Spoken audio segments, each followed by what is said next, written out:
আর আমাদেরকে তৈরি করলেন একটা পদ্ধতির মাধ্যমে, বাপের পৃষ্ঠ হতে মায়ের পেটে থেকে, যাকে আমরা বলি বীর্য। বাপের পৃষ্ঠ হতে মায়ের পেটে থেকে, অর্থাৎ পিতামাতার মাধ্যমে একজন ছাড়া, অর্থাৎ ঈসা নবী ছাড়া। ঈসা নবীর কোনো বাপ নাই। এটা হলো সৃষ্টিকর্তার একটা নিদর্শন। এই পৃথিবীতে সৃষ্টিকর্তার নিদর্শন হলো সবই।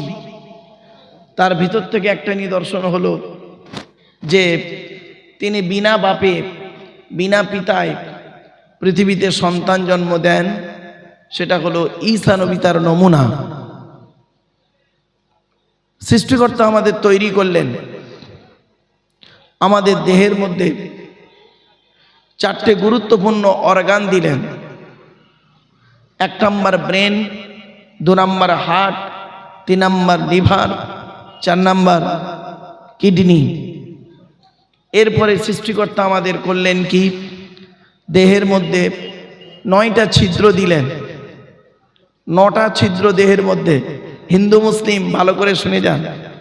9টা ছিদ্র, 2 চোখ, 2 নাক, 2 কান, 1টা গাল, সামনে পেছনে। এই 9টা ছিদ্রের যে কোনো একটা ছিদ্র দিয়ে সৃষ্টিকর্তা আত্মা বের করে নেয়। অনেক মানুষ দেখবেন কি হিন্দু কি মুসলিম মারা গেছে, মারা যাওয়ার পরে দেখবেন চোখটা চেয়ে আছে, মারা গেছে গালটা হাঁ করে আছে, মারা গেছে হাতটা বেঁকে আছে, ঘাটটা বেঁকে আছে, মারা গেছে পেশাব পায়খানা ফিরে ফেলেছে। আবার অনেক মানুষকে দেখবেন মারা গেছে, দেখলে মনে হবে লোকটা ঘুমিয়ে আছে।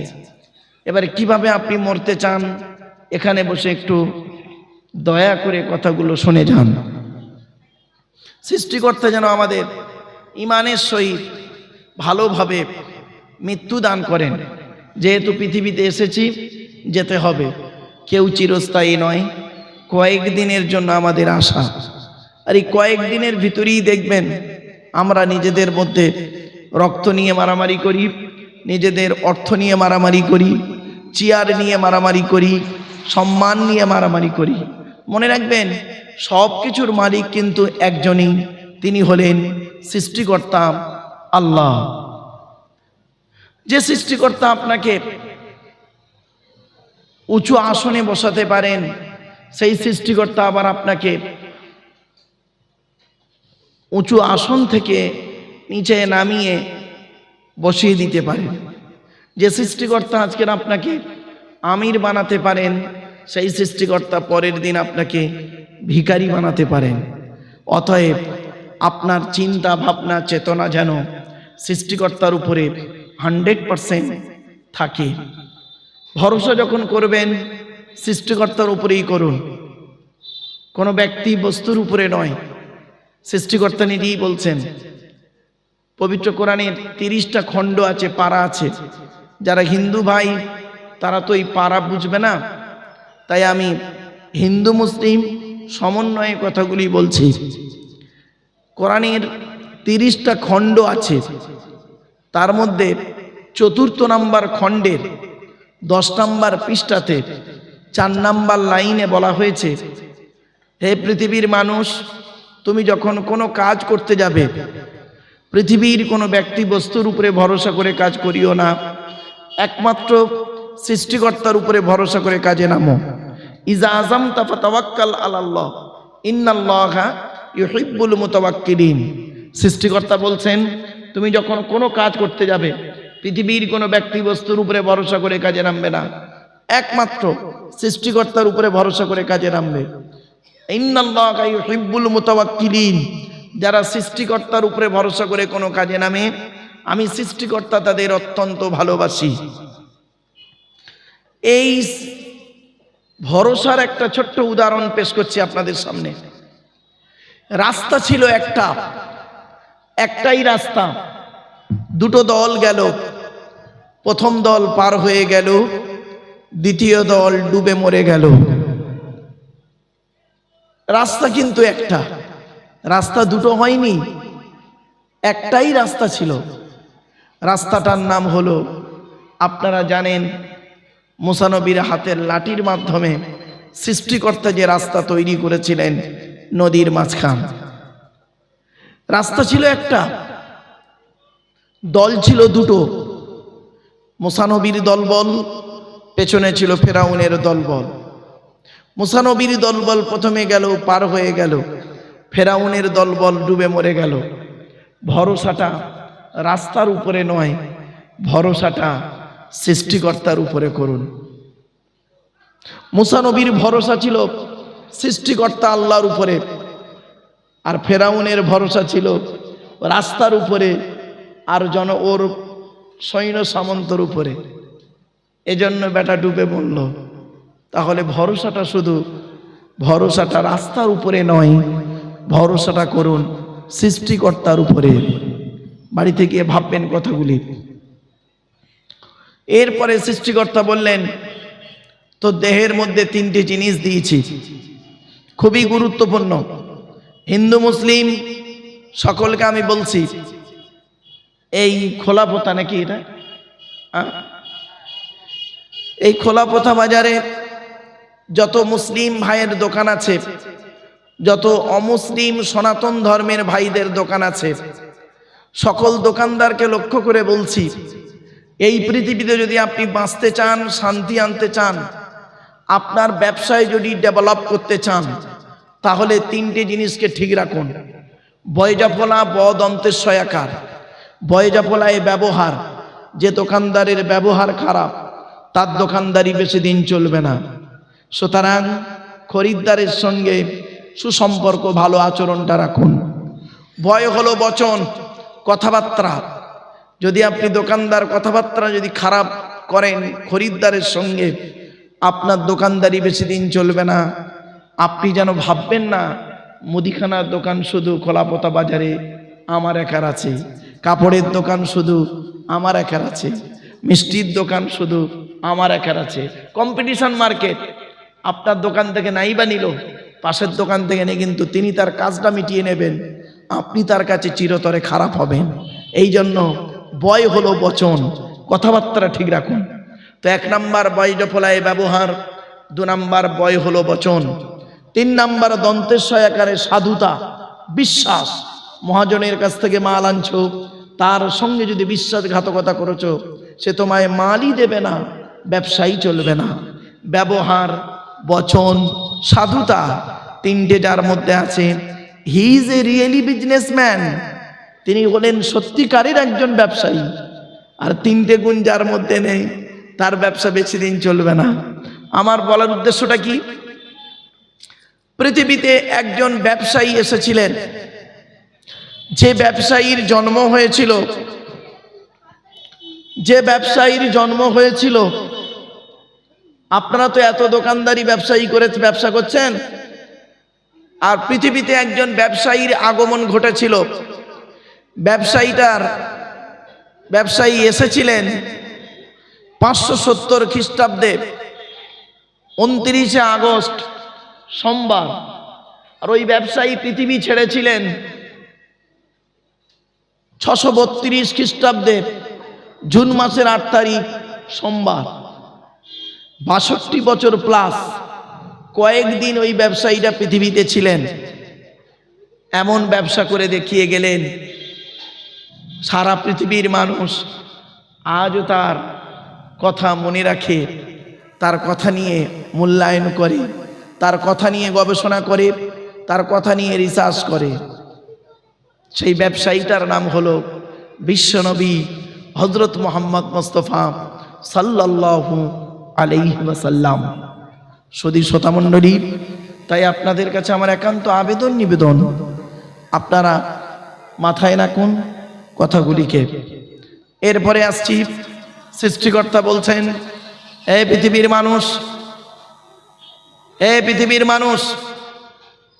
এই পৃথিবীতে যতদিন তোমরা বাঁচবে, হিন্দু মুসলিম সকলকে আমি উদ্দেশ্য করে খোলাপাতা বাজারে বলছি, হিন্দু মুসলিম সকলকেই বলছি, কোরআন শুধু মুসলমানদের জন্য নয়, কোরআন শুধু মুসলমানদের জন্য নয়, কোরআন এসেছে হুদাল্লিন নাস, মানব জাতির হেদায়েতের জন্য এসেছে কোরআন। তাই সৃষ্টিকর্তা বলছেন, ইয়া আইয়ুহান নাস, হে মানব জাতি, কুলু মিম্মা ফিল আরদি হালালান তাইয়্যিবা। 2 নম্বর খণ্ড বা পারাতে 4 নম্বর পৃষ্ঠাতে 8 নম্বর লাইনে সূরার নাম সূরা বাকারাতে বলছেন, হে মানব জাতি, ইয়া আইয়ুহান নাস কুলু মিম্মা ফিল আরদি হালালান তাইয়্যিবা। হে মানব জাতি, পৃথিবীতে যতদিন বাঁচবে যে খাবারগুলি ভক্ষণ করবে, বৈধ খাবার খাও, অবৈধ খাবার খেও না। মানব জাতি সকলের জন্য বলে, যেখানে হিন্দু মুসলমান কোনো ডিভাইডেড নেই। এবার যারা সৃষ্টিকর্তাকে বিশ্বাস করবে, ঈমান আনবে, তাদের একটা পদবি দিয়েছেন ঈমানদার। ইয়া আইয়ুহাল্লাযীনা আমানু, হে ঈমানদার বান্দাগণ, কুলু মিন তাইয়্যিবাতি মা রাযাকনাকুম, হে ঈমানদার বিশ্বাসীগণ, তোমরা সৃষ্টিকর্তার দেওয়া হালাল খাবারগুলো ভক্ষণ করো। আপনারা কি ভাবছেন সৃষ্টিকর্তা আল্লাহ শুধু এই মানব জাতিকে বলেছেন? না, রসুল নবীদেরকেও বলেছেন। নবীদেরকেও আল্লাহ বলেছেন হালাল খাবার খেতে। আমরা ধারণা করি নবীরা তো হালাল খাবার খাবেই 100%, তথাপিও নবীদেরকে আল্লাহ হালাল খাবার খেতে বললেন, ভালো কাজ করতে বললেন। ইয়া আইয়ুহার রাসূল কুলু মিন তাইয়্যিবাতি মা রাযাকনাকুম, হে রসুল গণ, এখানে রসুল শব্দটা আছে। ইয়া আইয়ুহার রাসূল, হে 18 পারায় 4 পৃষ্ঠার সূরার নাম সূরা মুমিনুনে বলা হয়েছে, ওয়ামালু সলিহা, হে রসুলগণ, তোমরা হালাল খাবার খাও আর ভালো ভালো কাজগুলো করো। তাহলে শুধু এখানে সৃষ্টিকর্তা মানব জাতিকে বলেন, এ রসুলদেরকেও বলেছেন। তাই আপনাদেরকে আমি অনুরোধ করে বলে যাচ্ছি, হিন্দু মুসলিম বৈধ খাবার খান, অবৈধ খাবার খেতে যাবেন না। তাতে করে আপনার দেহটাও খারাপ হবে, মনটা ছোট হবে, ব্রেন বিবেক বুদ্ধিটা খারাপ পথে যাবে। আপনার সন্তান সেও জন্ম হবে খারাপভাবে। এজন্য অনুরোধ করে বলে যাচ্ছি, আপনি পৃথিবীতে যে কদিন বাঁচবেন বৈধ খাবার খেয়ে যান। 1 নাম্বার হলো কি, সৃষ্টিকর্তা বললেন এই পৃথিবীতে 3টে জিনিস তোদের আলাদা করে দিয়েছি। 1 নাম্বার হলো ব্লাড গ্রুপ আলাদা। আমাদের প্রত্যেকের ব্লাড গ্রুপ আলাদা, হিন্দু মুসলিম প্রত্যেকেই, মনে রাখবেন। এজন্য আমি বেশ কিছু জায়গাতে বলি, হাই স্কুল কলেজ টলেজ আলোচনা করতে গিয়ে বলি কি, যে কিসের হিন্দু কিসের মুসলিম আপনারা পার্থক্য করেন, কিসের হিন্দু কিসের মুসলিম পার্থক্য করেন।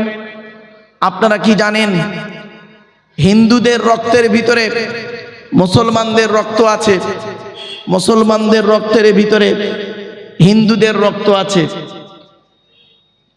কিরকম? মুসলমানদের রক্তের ভিতরে হিন্দুদের রক্ত আছে, হিন্দুদের রক্তের ভিতরে মুসলমানদের রক্ত আছে। ছোট্ট একটি উদাহরণের মাধ্যমে দিলেই বুঝতে পারবেন। আপনাদের এলাকায় ব্লাড ডোনেশন ক্যাম্প হয়, রক্তদান শিবির হয়, এই মাটিয়া থানায় অন্তর্গত বেশ কিছু জায়গায় ব্লাড যখন নেওয়া হয় তখন বলা হয় নাকি, এই ও হিন্দু ওর রক্ত আলাদা কর, ও মুসলিম ওর রক্ত আলাদা কর। বলে না, ব্লাডের মধ্যে কাস্টের কোনো ডিভাইডেড থাকে না, ব্লাডের মধ্যে কালারের কোনো ডিভাইডেড থাকে না, ব্লাডের মধ্যে জেন্ডারের কোনো ডিভাইডেড থাকে না, ব্লাডের মধ্যে গ্রুপের কোনো ডিভাইডেড মানে কালারের ডিভাইডেড থাকে না, ব্লাডের মধ্যে গ্রুপের ডিভাইডেড করা হয়। ব্লাডের 4টে group, A B, A B আর ও, প্রত্যেকটার -+। একটা হিন্দুর রক্তের ভিতরে 3টে জিনিস পাওয়া যায়, লোহিত কণিকা, শ্বেত কণিকা, অনুচক্রিকা, as a same no difference. একটা মুসলমানের রক্তের ভিতরে ওই 3টি পাওয়া যায়। এ হিন্দু, তুমি মন্দিরে গিয়ে যাকে ঈশ্বর বা ভগবান বলে ডাকো তাকে জীবনে মন্দিরে পাবে না। হে খ্রিস্টান, গির্জায় গিয়ে যাকে গড বলে ডাকো তাকে জীবনে কোনোদিন গির্জায় পাবে না। হে মুসলমান, হে মুসলমান, মসজিদে গিয়ে যাকে আল্লাহ আল্লাহ বলে রাখো, ও আল্লাহকে মসজিদে পাবে তো? চলুন দেখি আমরা তিন ধর্মের মানুষ সৃষ্টিকর্তাকে খুঁজতে বেরোই। সৃষ্টিকর্তা নিজেই বলছেন, ওরে পৃথিবীর মানুষ, আমাকে খুঁজতে যেতে হবে না, আমাকে খুঁজতে যেতে হবে না রে পৃথিবীর মানুষ। এই পৃথিবীতে আমি কোথায় আছি শুনে নে। পবিত্র কোরআনের 30 নম্বর পারা কোরআন শরীফ জানেন, 30 নম্বর খণ্ড কোরআন শরীফ আগেই বলে দিয়েছি। 26 নম্বর খণ্ডে রেফারেন্সটা কোথায় আছে বলে দিচ্ছি, শুনে নিন।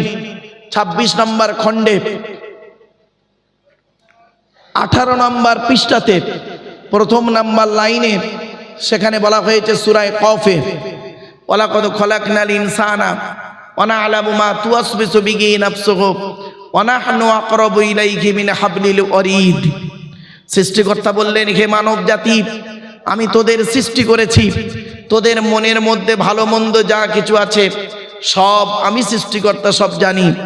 তোরা কোনোদিন ভাববি না আমি সৃষ্টিকর্তা অনেক দূরে, না না না, আমি তোর ঘাড়ের শিরারও নিকটবর্তী। একবার অন্তরে অন্তঃস্থল থেকে আমাকে আল্লাহ বলে ডাক দে, আমি সৃষ্টিকর্তা তোর ডাকে সাড়া দেব। এজন্য আমি বলি, কোথায় স্বর্গ কোথায় নরক, কে বলে তা বহুদূর। মানুষের মাঝে স্বর্গ নরক, মানুষেতে সুরাসুর। হিন্দু মুসলিম অনুরোধ করে কথাগুলি বলে যাচ্ছি, মানা না মানা হলো আপনাদের ব্যাপার, তবে আমি কথাগুলো যা বলছি বাড়িতে গিয়ে মূল্যায়ন করুন। এরপরে আসছি, সৃষ্টিকর্তা আরো বলছেন 2 নম্বর খণ্ডে 7 নম্বর পৃষ্ঠাতে 8 নম্বর লাইনে সূরার নাম সূরা বাকারাতে, সেখানে বলা হয়েছে, এই কোরআনেই বলা হয়েছে, এই কোরআনেই বলা হয়েছে, ওয়া ইযা সালাকা ইবাদি আন্নী ফাইন্নী করিব উজিবু দাওয়াতাদ দাঈ ইযা দাআন ফালিয়াস্তাজিবু লি ওয়া লিইউমিনু বি লাআল্লাহুম ইয়ারশুদুন। এর বাংলা অর্থটা কি? সৃষ্টিকর্তা বলছেন, হে নবী, তোমার কাছে যখন আমার সম্পর্কে আমার বান্দারা প্রশ্ন করবে, নবী তুমি শুধু এতটুকুই বলো, আমি কোথায় আছি? আন্নী ফাইন্নী করিব, আমি আমার বান্দার নিকটবর্তী খুবই আছি, খুবই নিকটবর্তী আছি। উজিবু দাওয়াতাদ দাঈ ইযা দাআন, বান্দা যখন আমাকে সৃষ্টিকর্তা আল্লাহ বলে ডাক দেয়, আমি তার ডাকে সাড়া দিয়ে থাকি। সুতরাং আমি যখন বান্দার ডাকে সাড়া দিই, তারও উচিত হলো আমার ডাকে সাড়া দেওয়া। কোরআন বলছে, আমি যখন তার ডাকে সাড়া দিয়ে থাকি, তারও উচিত হলো আমার ডাকে সাড়া দেওয়া। আর যে ব্যক্তি আমার ডাকে সাড়া দেয়, সেই সঠিক পথে থাকতে পারবে পৃথিবীতে। তো আমি আপনাদেরকে বলছি, সৃষ্টিকর্তার আহ্বানে আপনারা সাড়া দিন। হিন্দু মুসলিম সৃষ্টিকর্তার আহ্বানে আপনারা সাড়া দিন। তার আহ্বানগুলো কি? চলুন আমি কয়েকটা কথা আজকের বলছি। তার আহ্বান, তিনি পৃথিবীতে এই কোরআনে 250 রকমের হারাম বলেছেন, অবৈধ। কত কত কত জোরে বলুন, কিছু শিখে যান, আজকে জেনে যান। 250 রকমের হারাম আছে আর 250 রকমের হালাল আছে। আমরা কটা হারাম জানি? চলুন একটা একটা করে আপনাদের সঙ্গে একটু শেয়ার করি। আজকে আমি 10টা হারাম নিয়ে কথা বলবো। 10টা হারাম, হিন্দু মুসলিম ভালো করে শুনে নিন। 10টা হারাম, অবৈধ জিনিস 10টা, জাস্ট কোরআন থেকে। 1 নম্বর হারাম হলো কি? সৃষ্টিকর্তা বলছেন অবৈধ। আমি সৃষ্টিকর্তা হলে আমি একক, আমার সঙ্গে কাউকে শরীক করো না। আমি হলো লা শরীক, আমি হলাম লা শরীক। আমার সঙ্গে পৃথিবীর কোনো ব্যক্তি বস্তুর তুলনা করবে না। 1 নম্বর। 2 নম্বর, সৃষ্টিকর্তা বলছেন, এই পৃথিবীর মানুষ, খোলাপতার হিন্দু মুসলিম, 2 নম্বর সৃষ্টিকর্তা বলছেন, পৃথিবীতে যতদিন তোমরা বাঁচবে পিতা মাতাকে গালি দেবে না। কি হিন্দু কি মুসলিম, আজকের যদি এই সৃষ্টিকর্তার আদেশটা যদি হিন্দু মুসলিম মানত, তাহলে আজকের বৃদ্ধাশ্রমের প্রয়োজন হতো না। ঠিক না বে ঠিক? লজ্জা করে না? বাম্মাকে বৃদ্ধাশ্রমে রাখেন। কি হিন্দু কি মুসলিম শিক্ষা অর্জন করেছেন? What is the definition of education? Education কাকে বলে? ওই নামের পাশে ডিগ্রি থাকলে what is the definition of education? E D U C A T I O N, এক একটা লেটারের এক একটা গুণাগুণ আছে, তবেই তাকে এডুকেশন বা শিক্ষা বলে। ই থেকে ইগারলি, ডি থেকে ডেভেলপমেন্ট, ইউ থেকে ইউনিভার্সাল, সি থেকে ক্যাপাবিলিটি, এ থেকে অ্যাক্টিভ, টি থেকে টলারেন্স, আই থেকে ইন্টেলিজেন্ট, ও থেকে ওবিডিয়েন্স, এন থেকে ন্যাচারাল। এতগুলো গুণে গুণান্বিত বস্তুকে বলা হয় এডুকেশন বা শিক্ষা। লজ্জা করে না? যে মা তোমাকে পেটে ধরলো, যে বাপ তোমাকে জন্ম দিল, সেই বাম্মাকে তুমি বৃদ্ধাশ্রমে রেখে এলে। মনে রেখো, সৃষ্টিকর্তা ছাড় দেয়, সৃষ্টিকর্তা ছাড় দেয়, ছেড়ে দেয় না। তুমি তোমার পিতামাতাকে বৃদ্ধাশ্রমে রেখে আসছো, তুমি তোমার পিতামাতাকে গালি দিচ্ছ, তুমি তোমার পিতামাতাকে দেখো না, তুমি তোমার পিতামাতাকে খেতে দাও না। মনে রেখো, তোমারও সন্তান আল্লাহ দিয়েছে, তোমার সন্তান তোমার থেকেই আদায় করবে। এই জ্ঞানটা যেন তোমার থাকে। তুমি তখন যেন বলো না, তুমি সৃষ্টিকর্তাকে তখন বলো না যে আমার ছেলে আমাকে দেখে না। তুমি সৃষ্টিকর্তাকে তখন বলো না যে আমার ছেলে আমাকে দেখে না, কারণ তুমি তোমার বাপকে দেখোনি, তুমি তোমার মাকে দেখোনি। দুঃখ লাগে, বৃদ্ধাশ্রমগুলোতে গিয়ে পশ্চিম বাংলা তথা ভারতবর্ষের ঘোরা মানুষ আমি, ভারতবর্ষ, নেপাল, বাংলাদেশ, 3টে দেশ ঘোরা মানুষ। ওই বৃদ্ধাশ্রমগুলোতে গেলে বৃদ্ধ পিতামাতার চোখের পানি দেখলে না আপনারা সহ্য করতে পারবেন না। জিজ্ঞাসা করি, কেন মা তুমি এখানে, কেন বাবা তুমি এখানে, তোমার ছেলে নাই? বলে আমার ছেলে খুব শিক্ষিত, সময় পায় না, বৌমা দেখে না। এই ছেলে, এই তুমি কেমন স্বামী? হিন্দু মুসলিম স্ত্রীর কাছে নিজেকে বিক্রি করে দিয়েছো তোমার পিতামাতাকে। তোমার স্ত্রী তোমার পিতামাতাকে দেখে না। আর বলি কি, বলবো কোথায়? ডাইসটা তো খারাপ, ডাইসটাই তো খারাপ। ডাইসটা হলো কে? বাপ আর মা।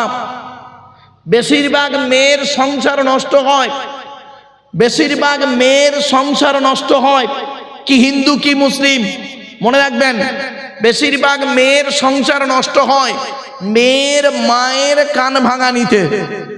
ঠিক না বেঠিক? বেশিরভাগ মেয়ের সংসার নষ্ট হয় কি হিন্দু কি মুসলিম, মেয়ের মায়ের কান ভাঙা নিতে। যে মেয়ের মা যত বেশি চালাক, যে মেয়ের মা যত বেশি চালাক, সেই মেয়ের কপালে তত তাড়াতাড়ি তলাক। ঠিক না ঠিক? একদম একদম বাস্তব কথা বলছি। আর পুরুষ, তুমি পুরুষ, তোমাকে পুরুষ বলতেই ঘৃণা লাগে কি হিন্দু কি মুসলিম, তোমাকে শিক্ষিত লোক বলতেই ঘৃণা লাগে, তোমাকে মাস্টার ডাক্তার বলতেই ঘৃণা লাগে। তুমি তোমার বাপকেই দেখো না, মাকে দেখো না। তুমি আবার কিসের আলেম, কিসের বক্তা, কিসের মলি সাহেব, কিসের ডাক্তার, কিসের মাস্টার, কিসের ইঞ্জিনিয়ার, কিসের প্রফেসর? তুমি তুমি তোমার বাম্মাকে দেখো না। তোমাকে সমাজে, তুমি হলে সমাজের সব থেকে বড় নরকের কীট তোমরা, যারা পিতামাতার দেখো না। এজন্য অনুরোধ করে বলে যাচ্ছি, সৃষ্টিকর্তা বলছেন, আমি বলি নাই, এই টোটাল কোরআনে আছে, পিতামাতার সেবা যত্ন করো। সৃষ্টিকর্তা আল্লাহ এবং নবীর পরই স্থান হলো পিতামাতার। পিতামাতাকে কোনোদিন কাঁদাবেন না। কি হিন্দু কি মুসলিম, আপনাদেরকে আমি অনুরোধ করে বলে যাচ্ছি, বৃদ্ধ পিতামাতাকে কোনোদিন কাঁদাবেন না, কোনোদিন কাঁদাবেন না। আর বৃদ্ধ পিতামাতার আশীর্বাদ দোয়া নেবে। এরা পিতামাতার দোয়া না নিয়ে শ্বশুর শাশুড়ির দোয়া নিচ্ছে। পিতামাতার দোয়া নেয় না, শ্বশুর শাশুড়ির দোয়া নিচ্ছে। শ্বশুর শাশুড়ির খেদমত করছে, শ্বশুর শাশুড়ির তেল মারছে, কারণ বউ ভালো ব্যবহার করবে। বাবা, বাপকে খেতে দাও না, মাকে, এই মাকে খেতে দাও না, শাশুড়িকে হজে নিয়ে যাও। মাকে খেতে দাও না, শাশুড়িকে হজে নিয়ে যাচ্ছে। বাহ! ও হিন্দু ও মুসলিম, মনে রেখো এই পৃথিবী ছেড়ে তোমাকে যেতে হবে। মুসলমান তোমাকে কবরে ঢুকতে হবে, হিন্দু তোমায় শ্মশানে শুতে হবে। এটা মনে রেখো। মাটির দেহ মাটি হবে, পুড়ে হবে ছাই। এ দেহ পচা দেহ, গরব কিসের ভাই? মাটির দেহ মাটি হবে, পুড়ে হবে ছাই। এ দেহ পচা দেহ, গরব কিসের ভাই? কিসের অহংকার? টাকার অহংকার? সৃষ্টিকর্তা বলছেন ও টাকা তোর নয়, ও টাকা আমার। আমি তোকে দিয়েছি কয়েকদিন নাড়াচাড়া করতে। মনে রাখিস, তিনটে জিনিসের হিসাব আমাকে দিতে হবে।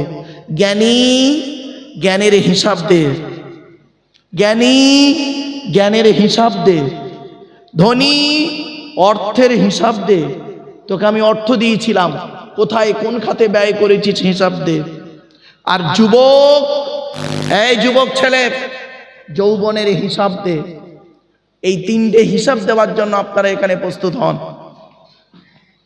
টাকা আপনার, আপনি কিসের ধনী বলেন? চোখ দুটো বন্ধ হয়ে গেলে সব শেষ। আপনারা কি জানেন? ছোট্ট একটা উদাহরণ দিচ্ছি।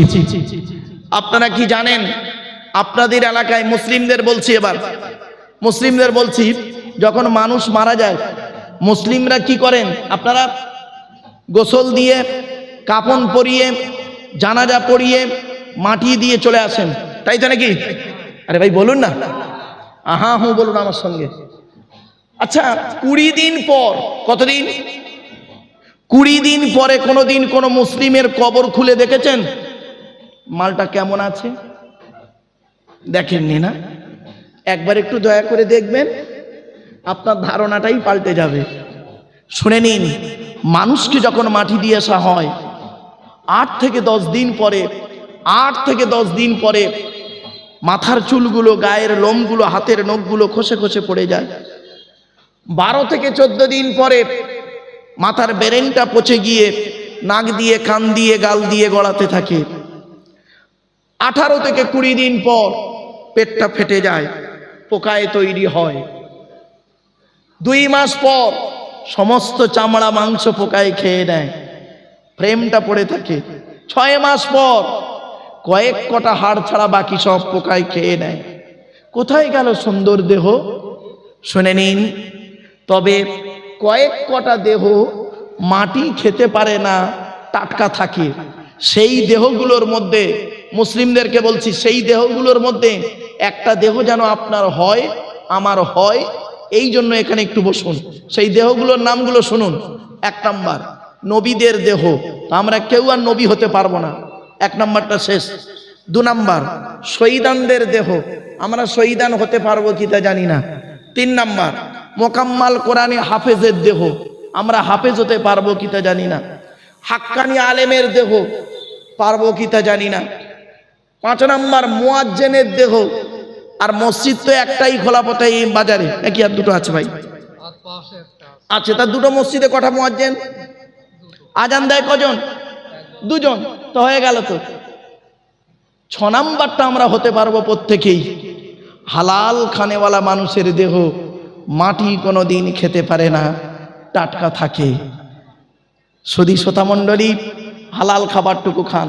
হিন্দু মুসলিম কাঁধে কাঁধ মিলিয়ে চলুন। মনে রাখবেন, চোখ দুটো বন্ধ হয়ে গেলে সব শেষ। একই আকাশের তলায় থাকি, একই কলের জল খাই, একই রাস্তার উপরে চলাফেরা করি, একই মিষ্টির দোকানে মিষ্টি কিনে খাই, একই চায়ের দোকানে খাই। যদি কাপে চা দেয়, আগে আমাদের ছোটবেলায় এই কাঁচের গ্লাসে চা দিত, এখন অনেক দোকানদার দেয় কিনা জানি না, একটাই গ্লাস, কাঁচের গ্লাস, একটাই গ্লাস। ও 10 বার দিনে ধোয়, 10 রকম লোককে চা দিত। এখন তো খুরি হয়েছে, কাপ হয়েছে, তাই তো নাকি? একই কলের জল খাই, কেন মারামারি করি? মনে রাখবেন, শিক্ষা যদি কারোর মধ্যে থাকে, প্রকৃত শিক্ষা যদি থাকে, তাহলে তার মধ্যে কোনোদিন নোংরা জিনিসটা আসবে না। সে হিন্দু হোক, মুসলিম হোক, হিন্দু হোক, মুসলিম হোক, প্রকৃত শিক্ষা তো নেই। ওই চুরি চামারি টুকরি করে তো পাস করেছি। আর চাকরি কিভাবে পেয়েছি তো সেই উপরওয়ালা জানে, আর যার কাছ থেকে পেয়েছি তিনি জানেন। ওইভাবে ওই 2 নম্বরি করে পৃথিবীতে কয়েকদিন থাকা যায়। কিন্তু মনে রাখবেন, চিরস্থায়ী থাকা যায় না। মনে রাখবেন, আব্দুল কাদের জিলানী চলে গেছে, খাজা মঈনুদ্দিন চলে গেছে, হযরত মুহাম্মদ সাল্লাল্লাহু আলাইহি ওয়াসাল্লাম চলে গেছে, গৌতম বৌদ্ধ চলে গেছে, স্বামী বিবেকানন্দ চলে গেছে, রামকৃষ্ণ পরমহংসদেব চলে গেছে, রবীন্দ্রনাথ ঠাকুর চলে গেছে, এপিজে আব্দুল কালাম চলে গেছে। শুধু তাই নয়, চলে গেছে আচার্য জগদীশ চন্দ্র বসু। তারা চলে গেছে, কিন্তু রেখে গেছে কিছু, যারা শুধু মরে নাহিদায়ে প্রাণ, তাদের কভু কোনো দিন করেনি সম্মান। মনে রাখবেন, তারা পৃথিবী ছেড়ে চলে গেছে, কিন্তু তারা আমাদের জন্য এমন কিছু জিনিস রেখে গেছে, তাদের রেখে যাওয়া জিনিস থেকে আমরা আজকের উপকৃত হচ্ছি। কবিতা পড়ছি, গল্প পড়ে নিজের বিবেককে তৈরি করছি। মনে রাখবেন, তারা এখনো মরেনি, আমাদের সামনে তারা, তাদের কলমের লেখাটা আজও জীবিত রয়েছে আমাদের সামনে। এইটুকু মূল্যায়ন করতে পারেননি, তা আপনি আবার মানুষ নাকি? আল্লামা রুহুল আমিন রহমাতুল্লাহ আলাইহি চলে গেছেন, আবু বকর সিদ্দিক রহমাতুল্লাহ আলাইহি চলে গেছেন। শুধু তাই নয়, এই বাংলার জমিনে বহু জ্ঞানী গুণীরা চলে গেছেন।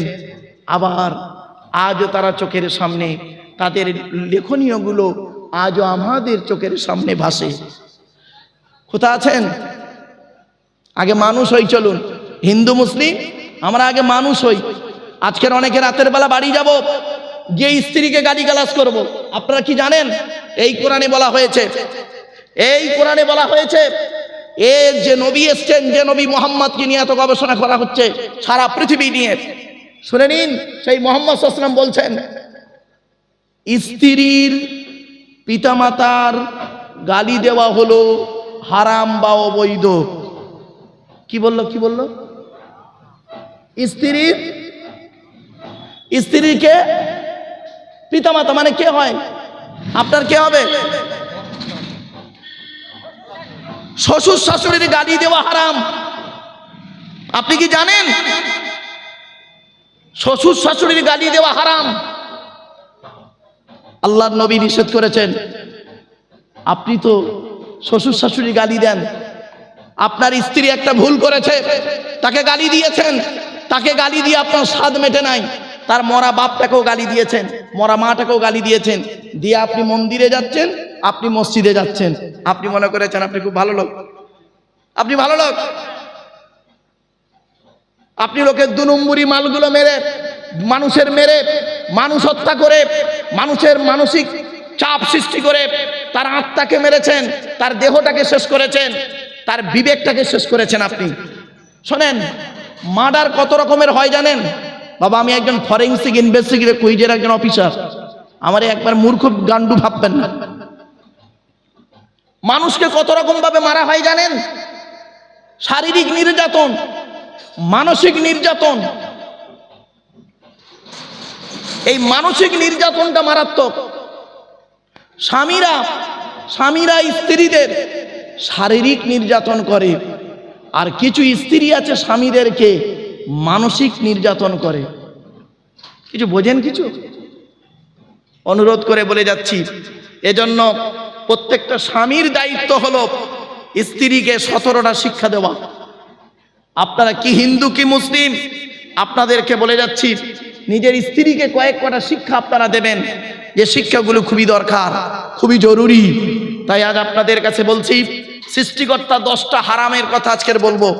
1 নাম্বার হারাম হলো কি, অবৈধ হলো কি, সৃষ্টিকর্তার সঙ্গে পৃথিবীর কোনো ব্যক্তি বস্তুর তুলনা করতে যাবেন না, 1 নাম্বার হারাম।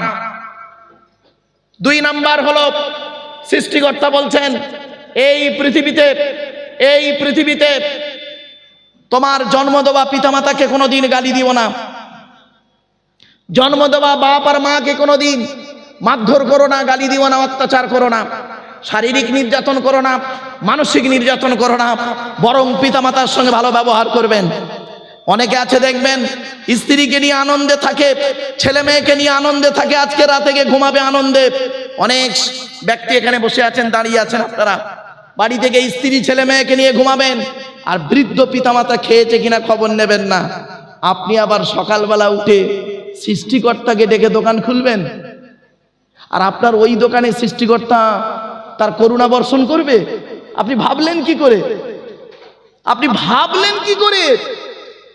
সৃষ্টিকর্তা নিজেই বলেছেন, তুমি তোমার বৃদ্ধ পিতামাতাকে গালি দিও না, তাদেরকে অত্যাচার করো না, তাদের প্রতি করুণার নজরে দেখো, তাদেরকে ভালোবাসো, ভক্তি শ্রদ্ধা করো।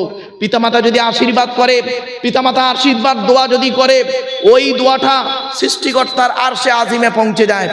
আজকে আপনারা মুসলমানদের বলি আর হিন্দুদের বলি, হিন্দু ভাইরা তারা ব্রাহ্মণকে অনেক টাকা দেয়, মুসলমানরা মৌলী সাহেবদের অনেক কিছু দেয়। মনে রাখবেন, আমি আব্দুল্লাহিল মারুফ বলে যাচ্ছি, আমার হাতে 500 টাকার নোট দিয়ে মোসাবা করে কি নেকি পাবেন কি তা আমি জানি না, পুণ্য হবে কি তা জানি না, তবে এতটুকু বলতে পারি, 100 টাকার একটা নোট নিয়ে জন্মদাতা বাপের হাতে দিয়ে বলবেন, আব্বা চা খাবে, বাপ ওই টাকাটা নেবে, আকাশের দিকে তাকাবে, চোখ ফেটে পানি পড়বে, অন্তর থেকে দোয়া বের হয়ে যাবে, ওই দোয়াটা আল্লাহর আরশে আজিমে পৌঁছে যাবে। আপনি কোথায় আছেন? আপনি তো বাম্মাকেই দেখেন না। আপনি ছেলের কাছে ভাতের আশা করেন কি করে? আপনার মতো পিতামাতাকে ছেলে মেয়ে মারছে, খারাপ করছে না, ভুল করছে না। মনে রাখবেন, আপনি আপনার মাম্মাকে দেখেছেন? আপনি তো শ্বশুর শাশুড়িকে গুরুত্ব দিয়েছেন, আপনি আপনার স্ত্রীকে ঠিকমতো শাসনে রাখতে পেরেছেন? আপনি পুরুষ, বাড়িতে গিয়ে ভাববেন। চলুন, 1 নাম্বার হলো সৃষ্টিকর্তার সঙ্গে কাউকে শরীক করবে না, লা তুশরিক বিহি শাইয়্যা। 2 নাম্বার হলো ওয়াবিল ওয়ালিদাইনি ইহসানা, পিতামাতার সেবা যত্ন করবে, পিতামাতাকে কোনোদিন গালি দেবে না। আজ আমি অনুরোধ করে বলে যাচ্ছি, বাবা আজকের গিয়ে পিতামাতার হাত ধরে ক্ষমা চেয়ে নেবেন, পায়ে ধরে ক্ষমা চেয়ে নেবেন। যদি তাদের সঙ্গে খারাপ আচরণ করে থাকেন অতীতে, তার জন্য আপনি ক্ষমা চেয়ে নেবেন। পিতামাতা যদি অন্তর থেকে মাফ করে দেয়, আপনি জানবেন আপনার ইহকাল শান্তি, পরকালে স্বর্গ বা জান্নাত। আর আপনি যদি ওই কষ্ট পিতামাতাকে দিতেই থাকেন, তাহলে জানবেন আপনার জন্য নরকে ঘর তৈরি ঠিক হচ্ছে, আপনার নরকের আগুনে পোড়ানো হবে, এটা মাথায় রাখবেন। এজন্য অনুরোধ করে বলে যাচ্ছি, বাপ কথাগুলো শুনতে হয়তো খারাপ লাগবে, এত টাকা খরচা করেছেন, আর যদি 200 খানা চেয়ার করতেন তাহলে আর এই সমস্যাটা হতো না। ঠিক না বেটি? এত ভালো প্যান্ডেল করেছেন, এত কিছু করেছেন, কথাগুলো শুনতে হয়তো খারাপ লাগলো। আর একটু এগিয়ে যাচ্ছি, বাপ আল্লাহ পাক বললেন 4 নাম্বার হারাম জিনিসটা কি? প্রকাশ্য পাপ কাজে লিপ্ত হওয়া হারাম। গোপনে গোপনে পাপ কাজ করা, প্রকাশ্যে পাপ কাজ করা। একটু খুলে বলি আপনাদেরকে, মুনাফিক 2 রকমের হয়। করকম জোরে বলুন। মুনাফিক 2 রকমের, শিখে নিন এখানে আজকে। মুনাফিক ফিল ঈমান, ঈমানের দিক থেকে মুনাফিক, বিশ্বাসের দিক থেকে মুনাফিক। 2 নাম্বার হলো মুনাফিক ফিল আমাল, কাজের দিক থেকে মুনাফিক। কাজের দিক থেকে মুনাফিকের 5টা ভাগ, যেটা আমরা মোটে 3টে জানি। 1 নাম্বার হলো কথায় কথায় মিথ্যা কথা বলবে, ওই লোকটা হলো মুনাফিক। 2 নাম্বার হলো ওয়াদা করলে খেলাপ করবে, ওই লোকটা হলো মুনাফিক বিশেষ কারণ ছাড়া। 3 নাম্বার হলো আমানতের খেয়ানত করবে, ওই লোকটা মুনাফিক। 4 নাম্বার হলো ঝগড়ার সময় যারা গালিগালাজ করে, তারা হলো মুনাফিক। ঝগড়ার সময় দেখবেন অনেকে গালিগালাজ করে দেয়, আল্লাহর নবী বলেছেন মুনাফিক তারা। 5 নাম্বার হলো মুনাফিকের নিদর্শন কি? শাহাদাতু কওলি জুর, যারা মিথ্যা সাক্ষী দেয়, তারা হলো মুনাফিক। বাড়িতে গিয়ে ভাববেন, এটা হলো কার্যগত মুনাফিক, আর ওটা হলো বিশ্বাসগত মুনাফিক। এবারে কার্যগত মুনাফিকের 5টা ভাগের মধ্যে একটার একটু ব্যাখ্যা করে দিচ্ছি। সেটা হলো কি? আমানতের খেয়ানত করা। আছে না? বলুন না একটু। এই আমানতের খেয়ানতের আবার 5টা ভাগ। কি? আমানতের খেয়ানতের 5টা ভাগ। 1 নাম্বার হলো আমানত কত রকমের হয় শিখে নিন। টাকা আমানত, ব্যক্তি আমানত, বস্তু আমানত, জায়গা আমানত, কথা আমানত। কতগুলো ভাগ হলো? বলুন একটু কথা বলুন। এগুলো এগুলো শিখে নিন গো বাপ। ওয়াজ মানে এই নয় কেসা কাহিনী বলে যাবার নাম ওয়াজ নয় গো বাপ, এগুলো মূল্যায়ন করুন। আমি 10:30 পর্যন্ত টেনে টেনে কথা বলেছি কি? আরে ভাই বলুন না, বলিনি, গল্প আকারে টুকটুক করে বলছিলাম। কেন জানেন? আমার অমুসলিম ভাইরা দোকান বন্ধ করেনি, 10টা পর্যন্ত ওদের দোকান খোলা, 10:30 পর্যন্ত অনেকে দোকান খুলতে খুলতে ওদের কানে অন্তত 2-4টে কথা যাবে। আমার ওয়াজ শুধু এই গোটা কত মুসলমানকে নিয়ে নয়। এখানে যে ক্যামেরাগুলো দেখতে পাচ্ছেন, এক একটা ক্যামেরায় কমসে কম এদের লাইভ চলছে, অনেকের লাইভ চলছে নাকি রে বাবা? হ্যাঁ, যাদের লাইভ চলছে মানে এক একটা ক্যামেরায় 500-600 জন করে লোক শুনছে, এক একটা ক্যামেরায়। ভাবতে পেরেছেন কত হাজার লোক শুনছে? আপনি ভেবেছেন কি এই কটা লোক নিয়ে আমি ওয়াজ করছি? না, আমার ওয়াজটা হচ্ছে সামগ্রিকভাবে, শুধু এই মুসলমানদের কটা টুপিওয়ালার নিয়ে ওয়াজ নয়। এবার আসছি আমানতের খেয়ানত হলো 5 রকমের। 1 নাম্বার হলো টাকা আমানত। ধরুন আমাকে কিছু টাকা, আমি কিছু টাকা একজন ভাইকে, এই ভাইকে দিলাম, ও ভাই তুমি টাকাটা রেখে দাও। ও টাকাটা কি করলো? নষ্ট করে ফেললো, তাহলে আমানতের খেয়ানত করলো, টাকা আমানত। এবার আমি ওই ভাই করেছে কি? ওই ভাই করেছে কি? একটা বস্তু আমাকে দিয়েছে, ধরুন একটা মোবাইল আমাকে দিয়ে বলছে মারুফ ভাই এই মোবাইলটা তুমি রেখে দাও, 2 দিন পরে নেব। আমি মোবাইলটা হাত থেকে ফেলে দিয়ে ভেঙে দিলাম, বস্তু খেয়ানত করলাম। তাহলে কি হলো? টাকা খেয়ানত হলো, বস্তু খেয়ানত হলো। এবার জায়গা আমানত। ওই ভাইয়ের খোলাপাতা বাজারে 4-5টা দোকান আছে। ওই ভাই আমাকে একটা দোকান দিয়ে বলেছে মারুফ ভাই তুই বড্ড গরিব ছেলে, তোকে এই দোকানটা দিচ্ছি, তুই কয়েকদিন চালা, তারপরে তোর পুঁজি হয়ে গেলে অন্য জায়গায় দোকান করে নিবি। আমি লোকের জড়ো করে নিয়েছে, ওর কাছ থেকে করলাম কি? মারধর করে ওর কাছ থেকে দোকানটাকে কেড়ে নিলাম। হয়েছে? আমানতের খেয়ানত করলেন, মনে রাখবেন। এরপরে আসছি টাকা আমানত, বস্তু আমানত, জায়গা আমানত। এবার আসছি ব্যক্তি আমানত। ওনার মেয়েটাকে আমার কাছে দিয়েছে, ভাই মারুফ ভাই শুনেছি তুমি একজন মাওলানা লোক, আমার মেয়েটাকে তুমি একটু লেখাপড়া শিখিয়ে দাও, মানুষ করে দাও। আমি এমন ব্যবহার করলাম ওনার মেয়ের সঙ্গে, অশুভ আচরণ, যা আমি মাইকে প্রকাশ্যে বলতে পারলাম না। ওই ওনার মেয়ের সঙ্গে অশুভ আচরণ করে বাড়ি পাঠালাম। সুতরাং ব্যক্তি আমানতের খেয়ানত করলাম। এবার আসছি কথা আমানত। কথা আমানত। ওই ভাই আমাকে একটা কথা বলেছে মারুফ ভাই এই কথাটা তোমাকে বললাম, তুমি একজন আলেম লোক, আমি কথাটা শুনলাম, ভালো করে শুনে নিয়ে হঠাৎ একদিন ওনার সঙ্গে ঝগড়া হয়েছে। এবার ওনার সেই গোপন কথাটাকে লোককে বলে বলে বেড়ালাম অন ক্যামেরায়। এটা হলো কথা আমানতের খেয়ানত। আল্লাহ পাককে আমানতের খেয়ানতকারীকে বলা হয়েছে কি জানেন? মুনাফিক। মুনাফিকের জায়গা কোথায় জানেন? কোরআন বলছে ইন্নাল মুনাফিকিনা ফিদ দারকিল আসফালি মিনান নার।